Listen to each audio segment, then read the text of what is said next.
Something rustled by the electronics. Lance took a step to the left, intent on weaving through the clothing racks and changing rooms before he looked at the supplies he carried. They would get caught on everything he walked past. A footstep slapped on the floor in front of him. Close. Too close. The outline of something appeared before him, silhouetted by the light coming from the front of the building. The stench of sour milk assaulted Lance's nostrils. An ear-piercing shriek startled him. He fumbled with the tent and fishing poles, fighting to keep a grip on them. Lance spun on his heels and hobbled away, trying not to drop the supplies he'd ventured into Target for. They needed the equipment, and he didn't want to abandon it unless he had no other choice. Footfalls plodded along behind him as he turned by the furniture department. His shoulder slammed into a rack of rolled-up throw rugs, sending him to the floor with muted thuds. Another wail from the infected echoed from his left. Shit. Lance tried to accelerate, but his overstuffed arms hindered his movements. 3 daywalkers emerged from the shadows of an aisle and sprinted toward him, their maws distending in terrifying yawns. Lance ran by the pharmacy, frantically searching for Cass and the doc. "Get the hell out!"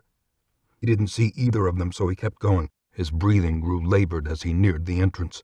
The light intensified, skewing his vision as he passed through the shattered glass doors. Cass and Brown waited by a bus stop in front of the building, hiding behind the opaque plastic housing. Lance shuffled past, shouting for them to get moving. "What's going on, dumbass?" Cass stood and reached for her axe. "Bunch of them!" Lance peeked over his shoulder in time to see half a dozen of the infected file out of the main entrance. "Run!" Cass saw how many of them gave chase and released her axe. She bent down and picked up 2 handbaskets filled with drugs and medicines as Lance ran by. Doc Brown swore as he grabbed a handful of bags from the sidewalk and ran for the boat. His shot arm remained in a homemade sling comprised of torn shirts.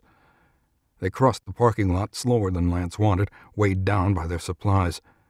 Cars sat in the middle of lanes and across lines, parked haphazardly. Doors hung ajar, blood staining the asphalt in trails and pools. A Wendy's restaurant stood in the adjacent lot, daywalkers milling around the outside of it.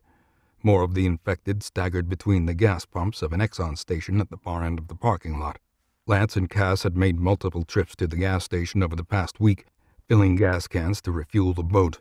They hadn't been able to go anywhere near the pumps for 2 days in a row after the mass of daywalkers had taken up occupation. Patience was on their side, though. They had enough food and fuel to make it for quite a while, so they merely had to wait for the Xavier virus to fully transform the sick and segregate them to the shadows of the night. To get to Target, they'd taken the long way around, giving the gas station a wide berth. They didn't have time for that now. Lance slowed down, letting Cass and the doc catch up.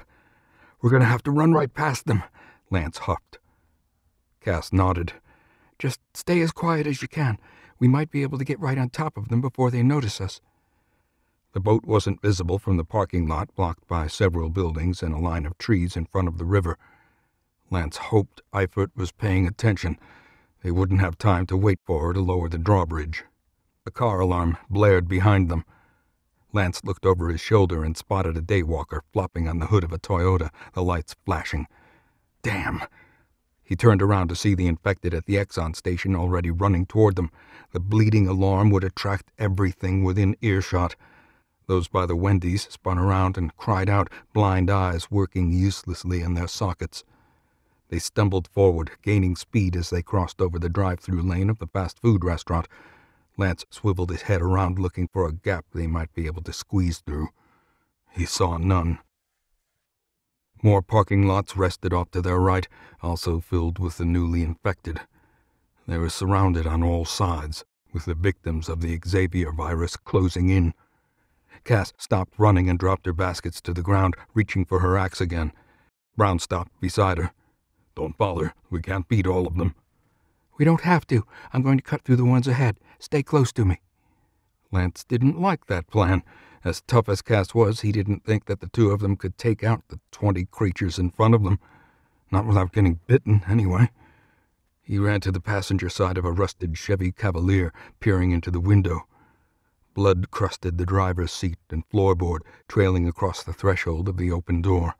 Keys dangled from the ignition. "Over here!" He ran around to the driver's side and opened the back door, tossing his supplies inside. Make sure it works. Cass lowered her axe back into its holster and grabbed her baskets.